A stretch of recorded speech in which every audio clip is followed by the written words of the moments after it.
Have you ever built a virtual machine and found out that the hard drive that you just created was too small?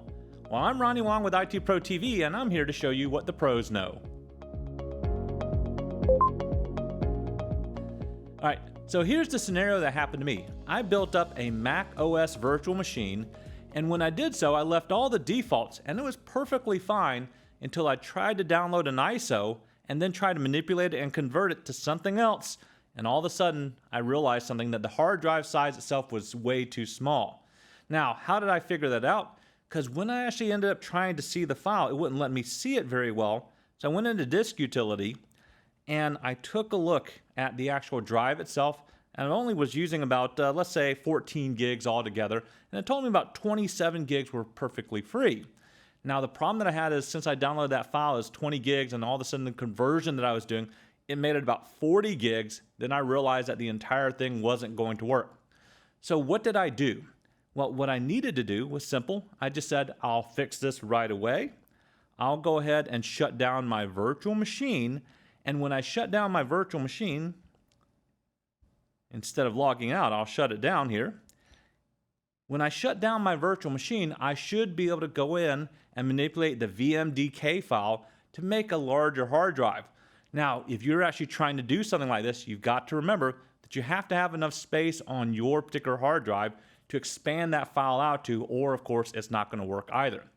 So my virtual machine is now shut down. I'll click on the wrench up here. I'm using VMware Fusion. Then I select my hard disk. And when I select the hard disk here, let's say I want to expand it out to 100 gigs instead. So I'll expand it out to 100 gigs like this. I click apply, and now you see it's expanding the virtual disk itself. Now, I thought this would solve all my problems. I'm perfectly good, and everything is actually going to be ready to go once everything is fully expanded out.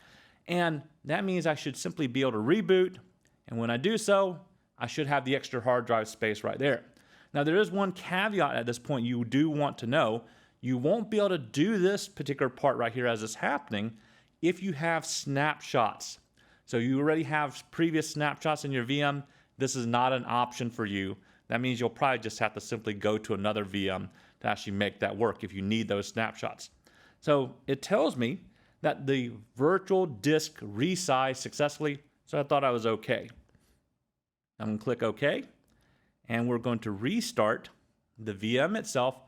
And when it restarts, I should be able to go right in there and check it out in my disk utility and verify that I have all 100 gigs that I need to.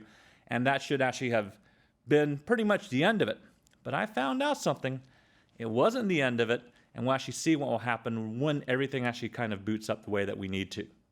All right, now we took a little bit of a magical TV time out there because it was taking a little bit of time to boot. But now that I'm here, I'll simply log in.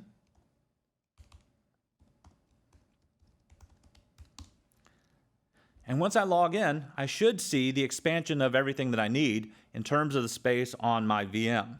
So from here, I'll go to Disk Utility. And inside of Disk Utility, I know it looks a little bit small. Let me zoom in so that we can see it. You did see me expand the entire VMDK out to 100 gigs, but notice it's still only showing about 42.61 gigs overall when you take a look at this option here. So where in the world is the other part of my space that I need if I'm actually going to use this? Well, the way that you get access to that is you go up to Partition, and once you're in Partition, you select Partition again, and now you'll see here is the remaining space that you do end up seeing. Now, when we take a look, let me see if I can move that over. When we take a look at this space, I'll select that space that we see right here, this free space, then I'll click on this minus sign, and now you can see where it actually expanded out to 107 gigs. We'll go ahead and we'll click apply. And we'll partition that free space as well. Now, depending on your machine and the CPU behind this and all the RAM that you have, this may take a little bit more time. It all, of course, depends then on the performance of your particular PC or, your MacBook or your Mac itself. So it says done, and now here it is. Notice I now have 92.02 gigs of free space available to me. But remember that if you do not have the physical hard drive space to expand that out, then this point is moot. Also, at the same time, if you are using Snapshot, this is not going to be available to you as well. But there it is. You now actually can see you can expand out the hard drive on your VM as you actually need to. Well, that will do it, and that is what the pros know.